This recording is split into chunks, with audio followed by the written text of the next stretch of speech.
வணக்கம்.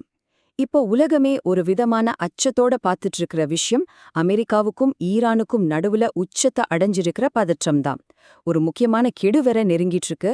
வளைகுடால நடக்கிற இந்த கவுண்டவுன் ஒரு பெரிய போருக்கு வழிவகுக்க போகுதா? வாங்க இத பத்தி நம்ம இப்ப விரிவா பார்க்கலாம். 180 கப்பல்களை கைப்பற்ற ஒரு ரகசிய திட்டம் தீட்டப்படுதா? இந்த ஒரு கேள்விதான் இப்போதைக்கு மொத்த பதற்றத்துக்கும் மையப்புள்ளியா இருக்கு. ஆமா, 180 சும்மா ஏதோ ஒரு நம்பர் இல்ல இது. வால் ஸ்ட்ரீட் ஜேர்னல் ரிப்போர்ட் படி அமெரிக்காவோட ஒரு பயங்கரமான புது பிளானோட சென்டர் பாயிண்டே இந்த 180 தான். அப்போ இந்த கப்பல்கள் யாருடையது? ஈரானோடது. ஆனா இது சாதாரண கப்பல்கள் கிடையாது. இது ஒரு ஷேடோ ஃப்ளீட்.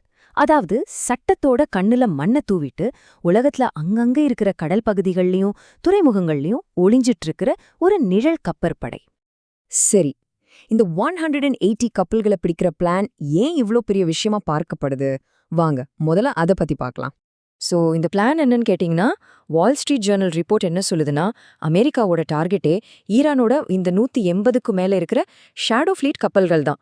கடல்லையோ இல்ல போர்ட்லயோ இருக்கிற இந்த கப்பல்களுக்குள்ள அதிரடியா நுழைஞ்சு அதை கைப்பற்றணும். எதுக்கு? சிம்பிள், ஈரானுக்கு ப்ரெஷர் கொடுத்து அவங்கள பிளாக்மெயில் பண்ணி தங்களோட வழிக்கு கொண்டு வரதுக்கு தான்.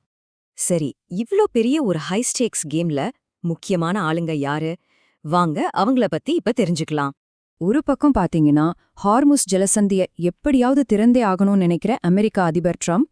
இன்னொரு பக்கம் அமெரிக்காவோட தாக்குதல்ல தன் அப்பாவையே பறிகொடுத்துட்டு அந்த இடத்துக்கு வந்திருக்கிற ஈரானோட புது உச்ச தலைவர் முஜ்தபா கமேனி. இவரு அவரோட அப்பாவை விட ரொம்பவே அக்ரெசிவானவர்னு சொல்லப்படுது. அவர் பதவிக்கு வந்ததும் கொடுத்த முதல் ஸ்டேட்மெண்ட்டே ரொம்ப பவர்ஃபுல்லா இருந்துச்சு. என்ன சொன்னாருன்னா, எங்களோட எதிரிகளுக்கு ரொம்பவே கசப்பான ஒரு தோல்வியை கொடுக்க நாங்க முழுசா தயாராகிட்டோம்னு சொல்லிருக்காரு. பாருங்க, இதுதான் அவர் கொடுத்த வார்னிங். ஓகே, இப்போ இந்த பெரிய பெரிய ஸ்ட்ராட்டஜி எல்லாம் ஒரு பக்கம் இருக்கட்டும். நிஜத்துல கடல்ல என்ன நடக்குது? வாங்க ஜலசந்தியில நிலவர பதற்றத்தை பத்தி பாப்போம். சமீபத்துல ஒரு பெரிய சம்பவம் நடந்துருச்சு. அதுல முக்கியமான ஒரு நம்பர் 2 மில்லியன். ஆமா, 20 லட்சம் பேரல் எண்ணெய். இந்த 20 லட்சம் பேரல் எண்ணெயும் சுல்லா போகல. இந்தியாவுக்கு போயிட்டு இருந்த 2 இந்திய கப்பல்கள்ல தான் இருந்துச்சு. இதுல இருந்து என்ன தெரியுது? இந்த பிரச்சனை வெறும் அமெரிக்கா ஈரான் பிரச்சனை மட்டும் இல்ல, இதோட தாக்கம் உலக அளவுல இருக்குன்னு புரியுது. ஹார்முஸ் ஜலசந்தியில தான் இந்த சம்பவம் நடந்திருக்கு. என்ன ஒரு ட்விஸ்ட்னா, இந்திய கப்பல்களுக்கு நாங்க பாதுகாப்பு தரோன்னு ஈரான் இதுக்கு முன்னாடி வாக்குறுதி கொடுத்திருந்துச்சு. ஆனா அந்த வாக்க காத்துல பறக்க விட்டுட்டு ஈரானிய படைகளே அந்த கப்பல்கள் மேல ஷூட் பண்ணிருக்காங்க. இது 1-2 முறை இல்ல, சமீபத்துல மட்டும் 36 கப்பல்களை இதே மாதிரி திருப்பி அனுப்பியிருக்காங்க. அந்த நேரத்துல அந்த கப்பலோட கேப்டன் ரேடியோல பதறி போய் கத்துறாரு, எங்ககிட்ட உங்க பெர்மிஷன் இருக்கு, அப்புறம் ஏன் ஷூட் பண்றீங்கன்னு கேக்குறாரு. நினைச்சு பாருங்க அந்த நிலைமைய. கடைசியில அந்த கப்பல்கள் வேற வழி இல்லாம திரும்பி போக வேண்டியதா போச்சு. அவ்வளவு முக்கியமான அந்த எண்ணெய் அதோட இடத்துக்கே போய் சேரவே இல்ல.